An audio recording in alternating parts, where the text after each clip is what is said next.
اکثر مسیحی لوگ یہ کہتے ہیں کہ مسلمان بائبل مقدس کو نہیں پڑھتے ہیں، لیکن الحمدللہ میں نے بائبل مقدس کو تقریباً 18 سال تک پڑھا اور سنا ہے۔ میں نے بہت سی چیزوں پہ غور کیا، خاص طور پر انداز کلام کے بارے میں تو بہت غور کیا۔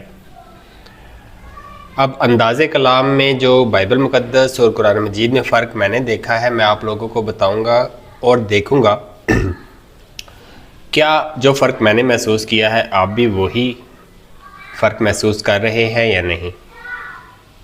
تو میں آج آپ کو ایک آیت قرآن اور بائبل میں سے سناؤں گا اور پھر جو فرق میں نے محسوس کیا ہے وہ آپ کو بتاؤں گا۔ آپ نے کمنٹ میں بتانا ہے کہ میں نے ٹھیک سوچا ہے یا غلط، اور ٹھیک کیا بات ہو سکتی ہے اور مجھے اس پہ غور کرنا چاہیے یا نہیں۔ تو پہلے بائبل مقدس کی آیت آپ کو بتاتا ہوں۔ بائبل مقدس میں تواریخ کی دوسری کتاب باب نمبر 36 آیت نمبر 16 میں لکھا ہوا ہے، وہ خداوند کے قاصدوں کا مذاق اڑاتے رہے، اس کی باتوں کو حقیر جانتے رہے اور اس کے نبیوں کی ہنسی اڑاتے رہے۔ آپ نے دیکھا بائبل مقدس کے الفاظ، اب میں آپ کو قرآن مجید کے الفاظ بھی بتاتا ہوں۔ قرآن مجید کی سورت نمبر 18 الکہف آیت نمبر 106 میں اس طرح کے الفاظ لکھے ہوئے ہیں، یہ ان کی سزا ہے جہنم، کیونکہ انہوں نے کفر کیا اور میری آیتوں اور میرے رسولوں کا مذاق اڑایا۔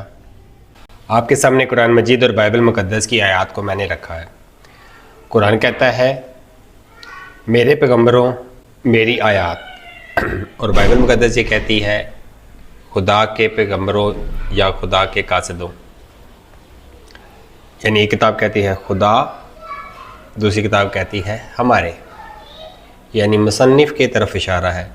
جس کے ہاتھ میں قلم ہے اور وہ قرآن لکھ رہا ہے وہ کہتا ہے ہمارے، اور جس کے ہاتھ میں قلم ہے اور وہ بائبل مقدس کو لکھ رہا ہے وہ کہتا ہے خدا کے، ہمارے خدا کے۔ تو یہ فرق میں نے محسوس کیا ہے، آپ مجھے بتائیں کہ فرق میں نے ٹھیک محسوس کیا یا غلط۔ السلام علیکم۔